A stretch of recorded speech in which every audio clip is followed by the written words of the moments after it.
Hello, movie people. Welcome to another episode of the CineGuy. I'm your host, Steven Angulo. Let's talk film. Alright, so since we're going to be talking about the Invisible Man movie, I think it'll be much more appropriate if I actually was invisible. So, if you'll excuse me, invisibility tests come in now. And there you have it. I am now invisible. Crazy, right? That means you should only be staring at, well, nothing right now. But don't worry, I can assure you I am there. You are looking at me and I am speaking to you right now, even though you can't see me. So anyway, with The Invisible Man, here we have the latest in horror films. A film that doesn't focus on jump scares and in-your-face stuff, like most horror stuff nowadays.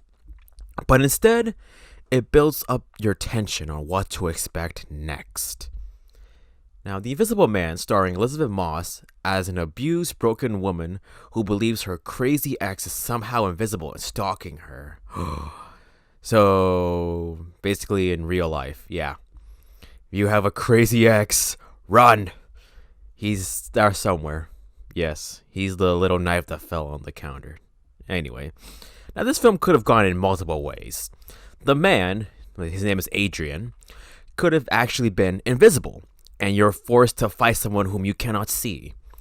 He could have been a ghost diving into this supernatural thriller-esque stuff that you cannot kill. Or there was no invisible man, and it was all in Moss's head. Yeah, she was just cuckoo. But no, instead the man is invisible because he developed a suit with photographic lens that can project surrounding images and to make you invisible. Yeah, I didn't expect to go the sci-fi route, but in a way it makes the film a whole lot better. Because Adrian being a ghost or having the ability to actually turn invisible may be a bit formulaic, and you're left wondering, is this movie just gonna end on a low note and Moss' character, Cecilia, can never win? But with a physical suit, you can challenge the Invisible Man. There's something you can see only momentarily, and next thing you know, this is your domain now. Because, seeing Moss physically stab the suit and constantly get damaged, that it starts glitching and revealing Adrian little snippets, is gorgeous. Even the suit looks horrifying. It's just made of lenses and looking like a walking beehive. I bet that's what the coronavirus looks like. Corona. So anyway, a physical invisible man really plays with your psychology because you know he's out there, but next thing you know, you have no idea where he can turn up. So one thing this movie is hailed for is as an outlook on domestic violence. Adrian, oh my gosh, Adrian. He was a narcissistic control freak who overpowered Cecilia. I mean, that was like his hobby. He just wanted control over everything. So the fact that he would fake his own death, then put on a cybernetic suit just to toy with her, this guy's sadistic, even killing her own sister and framing her for it. Oh my gosh, this is intense. I can see why women in those harsh relationships are scared to leave, because wow, we men are dangerous. Oh my gosh. But there is a twist to why he's doing all this. He wants a child. Cecilia doesn't want a baby because Adrian is too manipulative that he won't let that one slide. Once he has the baby, she can never be free from Adrian's control. Adrian even forced his younger brother, who's a lawyer, to bribe Cecilia with freedom out of an institution, but only if she agrees to have the baby. See, that baby is the anchor that will keep her in this abusive relationship forever. Because, okay, imagine a single mom. Imagine a mom wanting to leave a relationship and the father who wants to be part of the kid's life, and she just leaves with the kid. It's gonna make her look really bad, alright? That's how society works. That man, or it could be the other way around. The woman could be sadistic and horrible. That person can control society, feeling bad for them, and next thing you know, the victim is the bad guy. So I can see why she was better off, with death rather than, being trapped with Adrian again. Oh my gosh. Now, about that lawyer brother. You would expect him to be like an ally because he too was pushed around by Adrian. But no. He's part of the whole scheme. He makes it seem like he's the invisible man and Adrian was his victim. It's all part of his ultimate plan to hold on to this poor woman. Despite being so rich, he could have anyone he wanted. Now, the ending is something to think about. So, Cecilia wants to expose Adrian as the real mastermind and goes to meet with him. Of course, Adrian denies all the claims and states that his brother was behind it all. But Cecilia, she doesn't believe that. So what does she do? She puts on the invisible suit that she hid earlier in the film and makes Adrian cut his own throat open. And the best part is, it looks like a suicide because she knows where the cameras are in the dining room. So all you see is Adrian, with his own arm cutting his own throat. Now, the question is, of course, did she have to kill him?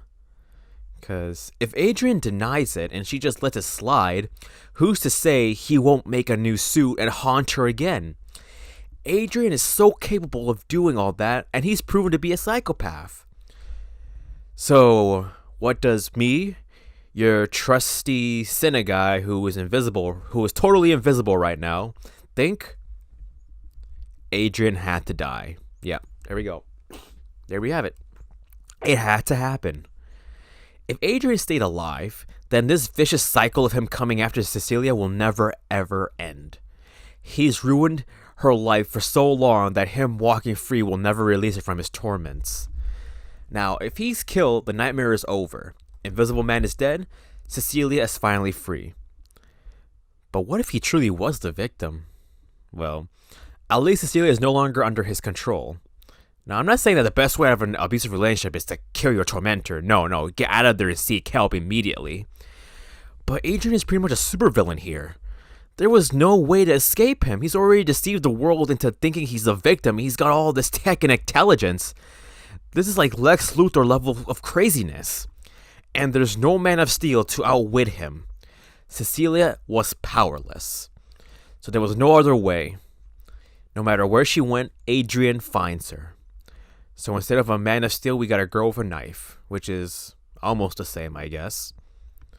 So overall, it's a really well-crafted horror film that focuses on environment to keep you on the edge of your seat. Great acting, impressive effects. I was really wow. Man, I really want that suit. It looks just so cool to wear. I will walk around in Comic-Con like that. Will I be invisible? Maybe not, but I'm sure people will get the reference. Yeah. I wonder how much that suit would cost. Probably a lot. I mean, the government still hasn't created the Iron Man suit like they proposed when Obama was in office. Where's my Iron Man suit? Anyway, I give this film 9 invisible suits out of 10 gold pens. Ha ha ha. Awesome. Alright, guys. Hope you enjoyed this episode, which you spend the past few minutes staring at nothing, but I can assure you I am definitely invisible. Anyway, leave a like if you enjoy, subscribe and join the crew. And until next time, well, I'm sure you guys are aware of the coronavirus going on, so that is gonna keep me from reviewing some new upcoming films, since a lot has been, delayed or closed. Now, I will figure out how to, keep on giving you guys some more entertainment. I mean, I still have 2 more films to review after this, so it's not like there won't be any more CineGuy. No. There will always be CineGuy. But, let's just say you will have to wait and see to see what else is going to happen. And I'm sure this whole thing will die down, and we will get new film reviews. So, we'll see you next time. This is Steven Angulo signing off. That's a wrap.